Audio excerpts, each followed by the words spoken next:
Antenne Réunion et la ville de Saint-Joseph vous présentent C'est Saint-Jo. Dans C'est Saint-Jo cette semaine, on profite des vacances pour procéder à quelques travaux dans les établissements scolaires et la Saint-Jo-Marmaille en ouverture des fêtes du saint patron de la ville jusqu'au 19 mars. C'est maintenant, C'est Saint-Jo.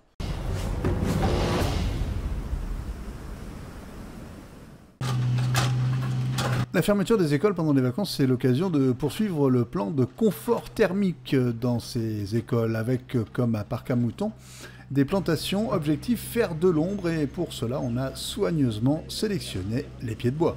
Des arbres qui sont acclimatés à chaque école, donc il y a 3 écoles, la Crête 1, Parc-à-Mouton et Jean Petit, donc chaque plante a été bien déterminée par rapport à l'altitude et tout ça, donc voilà, ils sont là dans le milieu naturel. On a mis du bois d'olive noire, on a mis du bois rouge, du bois d'arnette, donc voilà, c'est des espèces qui se plantent très bien à cette altitude, donc voilà. L'entretien de l'école de Parc-à-Mouton, c'est la mission de Jean-Claude, il tenait donc à être présent. Pour la l'école même, ce serait un plus, puisque je veux dire que c'est des plantes endémiques d'une part, et puis je dirais que ce serait le bienvenu pour l'école, oui. Elle avait besoin, je pense, puisque je veux dire que la l'école était un peu emboisée. Moi-même, comment arriver que moi, fait pas mal du gros nettoyage, oui, ça serait mieux pour l'école. C'est un plus pour Parc-à-Mouton, oui. Ailleurs, on profite de cette trêve pour procéder à des travaux d'entretien, exemple à l'école maternelle de Langevin. On profite justement de ces 2 semaines de vacances pour réaliser ici une coursive, on va dire, sur une vingtaine de mètres linéaires. Une pose de toiture à environ 50 mètres linéaires aussi. Ce n'est pas les seuls travaux, on va aussi effectuer des travaux d'étanchéité de toiture au niveau du réfectoire et on va dire des classes.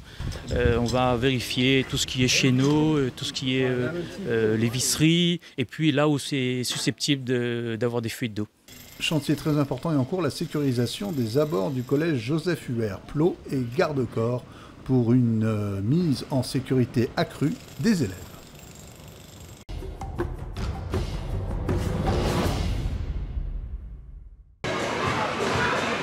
C'est la Saint-Jo-Marmaille qui ouvre les 10 jours de festivités de la Saint-Jo jusqu'au 19 mars, un week-end dédié aux enfants et des attractions très appréciées. Parce qu'elle va vite et en plus tu tombes, enfin t'es attaché mais tu vas de haut.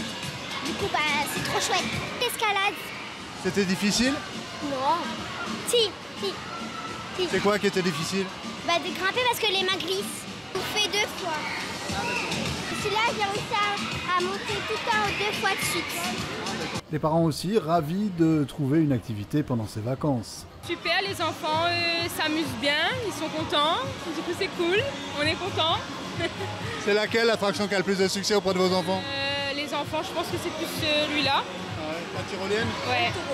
Et le taureau, ouais. Venue de Vincent Do, la vendeuse de samoussa est agréablement surprise par l'affluence. On s'attendait un petit peu à moins de monde, mais au final, ça s'est très bien passé ce matin.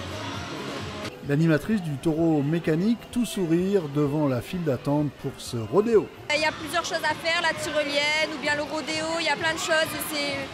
Comme c'est les vacances, c'est bien pour eux de s'amuser, de faire des activités. Le prestataire a réussi une performance en montant ce village Marmaille en un temps record et en proposant des attractions, et pas seulement pour les plus petits. Le maquillage, il y a les jeux vidéo, le trampoline élastique, les murs d'escalade, il y a les simulateurs pour les un petit peu plus grands, les bornes d'arcade pour revenir le rétro pour les anciens. Félicitations aux organisateurs, les enfants en redemandent.